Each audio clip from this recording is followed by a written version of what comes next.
Et salut tout le monde, j'espère que vous allez bien. Bon, bienvenue sur la chaîne de Fit Numérique. Alors aujourd'hui, c'est un jour spécial. Aujourd'hui, on va tester ce PC, le PC HP. Et on va voir, parce qu'il y avait une offre sur Boulanger, on va voir ce que ça donne. Allez, on y va.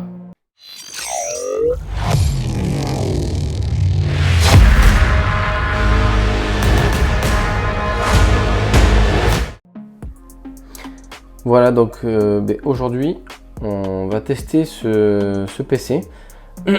Donc c'est le HP 15S, voilà, qui est en promo chez Boulanger. Ils ont fait une offre à moins de 500 €. Voilà, c'est super intéressant. Donc aujourd'hui, on va tester ce PC, donc le HP 15. Et en plus, vous aviez une imprimante HP qui était offerte, donc plus une housse. Donc franchement, ils ont fait une très belle offre. Donc on va voir ça ensemble. On y va. Donc voilà le PC, donc le HP.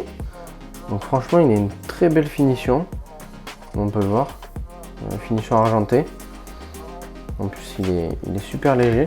Franchement, il est vraiment bien fini.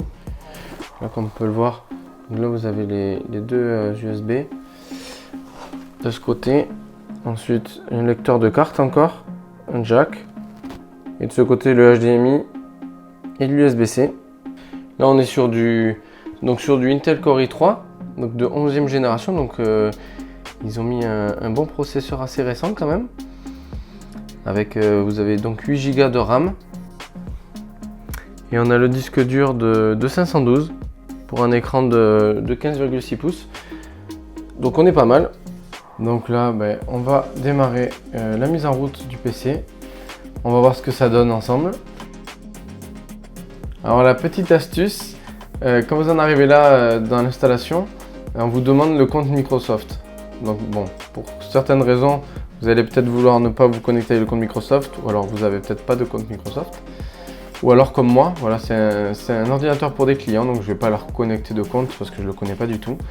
Donc là, la petite technique, c'est de forcer Windows à se connecter en local. Pour ça, il n'y a rien de plus simple. Faut déconnecter Internet. Donc soit vous déconnectez le Wi-Fi, soit vous déconnectez le câble Ethernet que vous avez branché directement. Ou alors là, moi, je me suis mis en mode avion directement. Et voilà, ça c'est la petite technique. Voilà. Et une fois que vous arrivez sur la prochaine étape, voilà, vous voyez que ça a bien fonctionné. Et là, le PC nous demande de mettre le nom qui sera sur le PC. Voilà, et là on voit bien que ça s'est bien mis en local. Bon, Windows 11 c'est bien installé. Là on se retrouve ensemble juste pour vous montrer qu'on a bien les 8 Go de RAM qui sont installés sur le PC. On voit qu'on a de dispo à peu près 4 Go. Voilà, donc ça nous laisse encore la moitié de la RAM de dispo. C'est qu'il y a une des parties de la mémoire qui est utilisée pour le système et aussi pour la partie graphique. Donc il nous reste quand même 4 Go de dispo. Donc c'est vraiment pour faire de la bureautique. Voilà, donc pour continuer avec notre série de tests, bon, qui dit test dit benchmark. Donc là j'ai lancé le 3D Mark et on va voir ce que ça donne et je reviens vers vous de suite. Voilà, donc là on a le score du benchmark, donc sans grande surprise bien sûr, donc le score de 801. On se rappelle qu'on est sur un PC de bureautique, donc c'est pas du tout fait pour le jeu. Je l'ai vu pendant le test qu'on était des fois à 4 FPS, voire 25. Voilà, donc ceux qui veulent jouer, surtout, je vous déconseille ce PC. Mais bon, après, on voit que ça va, il tourne bien quand même. Donc pour ceux qui voudraient voir le comparatif, ainsi que les courbes, voilà, je les affiche, si ça peut aider.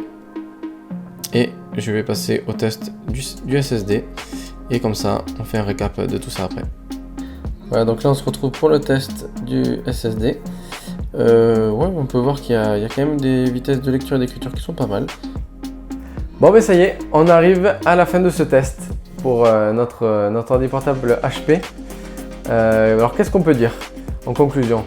Bon, en conclusion, on peut dire que voilà, ça reste vraiment un ordinateur qui reste pour de la bureautique, voilà, une utilisation en bureautique. Si vous voulez aller au-delà, ça risque de devenir compliqué.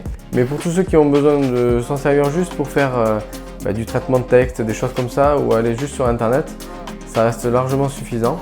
L'offre de Boulanger était vraiment très intéressante, je le rappelle. Vous aviez une imprimante d'une valeur de 90 €, une sacoche, le pack office pendant 1 an, plus l'ordi. Donc vraiment une très belle offre qui malheureusement n'est plus dispo. J'ai vu que c'était repassé à 699 €. Donc ça reste quand même relativement cher pour ce genre de PC. Mais c'était vraiment quelque chose qu'il ne fallait pas louper et qui peut servir pour la grande majorité des personnes qui font seulement du traitement de texte et des choses comme cela. Voilà, donc c'est tout pour aujourd'hui. J'espère que ce test et cette vidéo vous a plu. Si c'est le cas, n'hésitez pas à laisser un pouce bleu et à vous abonner pour ne pas louper les prochaines vidéos. Et je vous dis bien sûr à très vite. Ciao ciao!